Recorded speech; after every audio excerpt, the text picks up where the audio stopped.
নেমে যাচ্ছে ভূগর্ভস্থ পানির স্তর, তাপদাহে হুমকির মুখে পরিবেশ ও ফসল আবাদ। অপরিকল্পিত নগরায়ন ও মশক নিয়ন্ত্রণে ব্যর্থতা, ডেঙ্গু পরিস্থিতি ভয়াবহ হওয়ার আশঙ্কা। যুদ্ধবিরতি প্রস্তাবে সাড়া দিচ্ছে না ইসরায়েল, প্রতিদিন বোমা, গুলি আর অনাহারে অসংখ্য ফিলিস্তিনি মৃত্যু।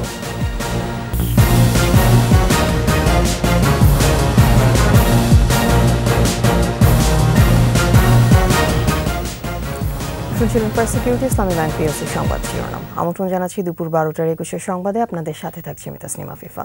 দর্শক, 21 টেলিভিশনের সংবাদ একই সাথে সরাসরি দেখতে পাবেন আমাদের ফেসবুক পেজ www.facebook.com/2124 অনলাইনে। দেশজুড়ে চলমান তাপপ্রবাহে জনজীবন বিপর্যস্ত। তাপমাত্রা আরও বাড়ার পূর্বাভাস দিয়ে হিট অ্যালার্ট জারি করেছে আবহাওয়া অধিদপ্তর। যশোর, খুলনা, চুয়াডাঙ্গা সহ বিভিন্ন জেলায় তাপমাত্রা 40 ডিগ্রির ওপরে এবং রংপুরে 38 ডিগ্রিতে থাকছে। প্রয়োজন ছাড়া ঘরের বাইরে বের হচ্ছেন না মানুষ। অতিরিক্ত তাপদাহ ও গরম বাতাসে মুরগির মরক রোগ বাড়ায়, গাইবান্ধায় হুমকির মুখে পোলট্রি শিল্প। বোরো ধান ঘরে তুলতে শ্রমিক সংকটে ময়মনসিংহের কৃষকরা।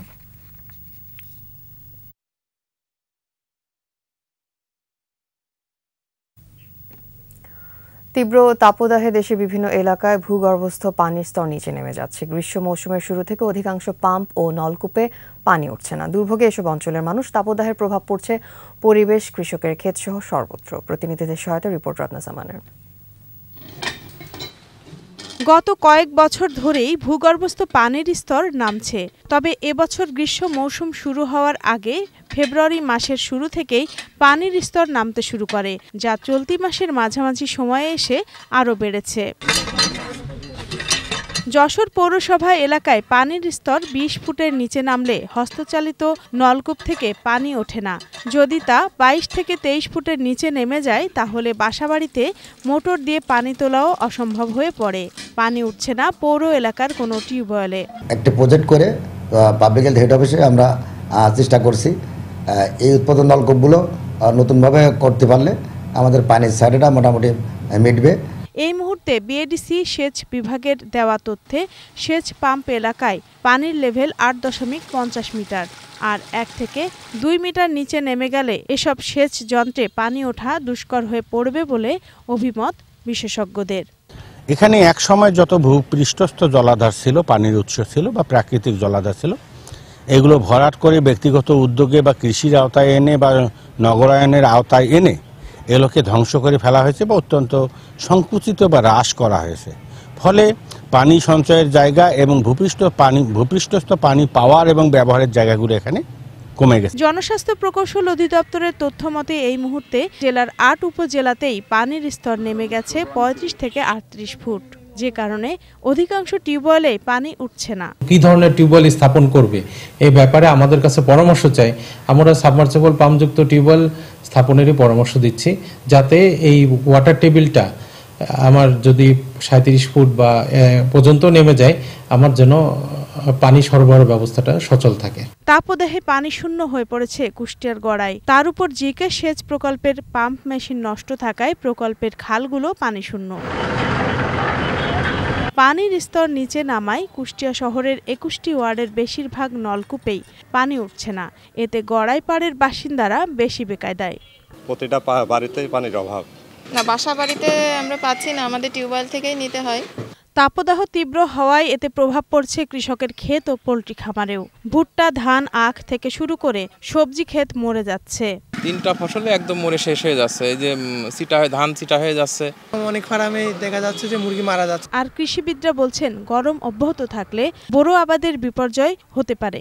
এজন্য শ্যালো ইঞ্জিন চালিত পানির পাম্পগুলো মাটি খুঁড়ে গভীরে বসানোর পরামর্শ দেওয়া হচ্ছে। দিনের বেলায় যেন সেচটা কম দেয়, এইটা মানে বিকাল থেকে সন্ধ্যা এবং রাত্রেবেলা সেচটা দিলে এই সেচের পানিটা দীর্ঘ সময় কিন্তু মাটিতে থাকবে। বৃষ্টি না হলে তাপদাহ থেকে সৃষ্ট সমস্যা কাটবে না বলে মনে করছেন পরিবেশবিদরা।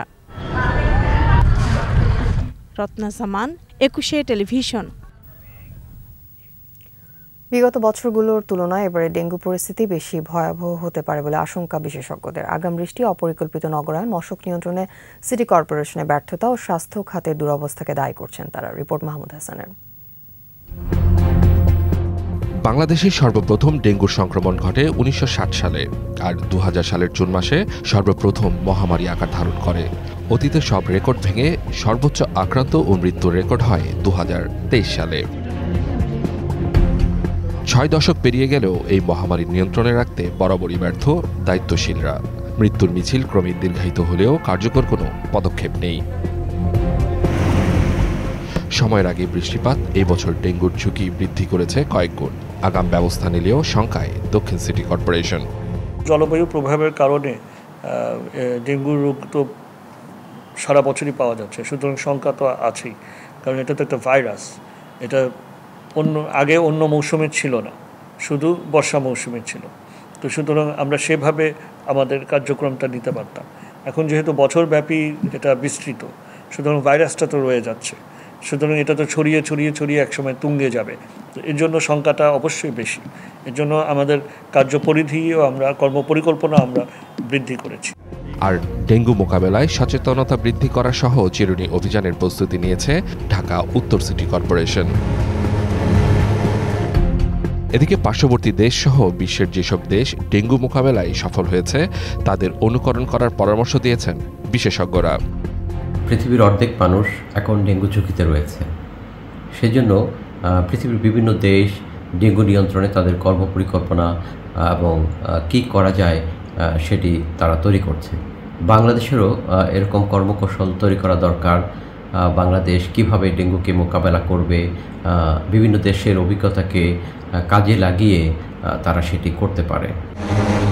যে পদ্ধতিতে সিটি কর্পোরেশন মশা নিয়ন্ত্রণের চেষ্টা করছে তাতে আদৌ সফলতা মিলবে কিনা এমন প্রশ্ন বিশেষজ্ঞদের।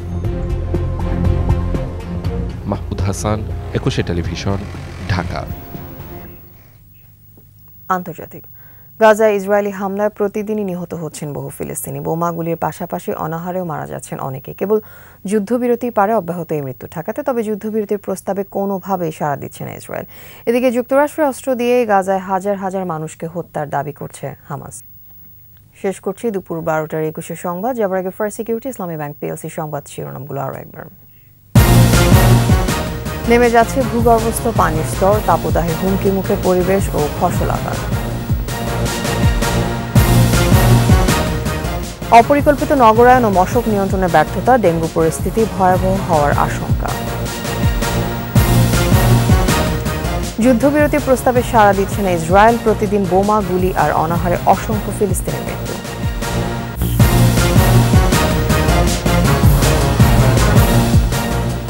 সর্বশেষ খবর জানতে ডায়াল করুন 2021 নম্বরে, আর ভিজিট করুন 21-tv.com ওয়েবসাইটে। এছাড়া ফেসবুকে লগ ইন করতে পারেন facebook.com/2124 অনলাইনে।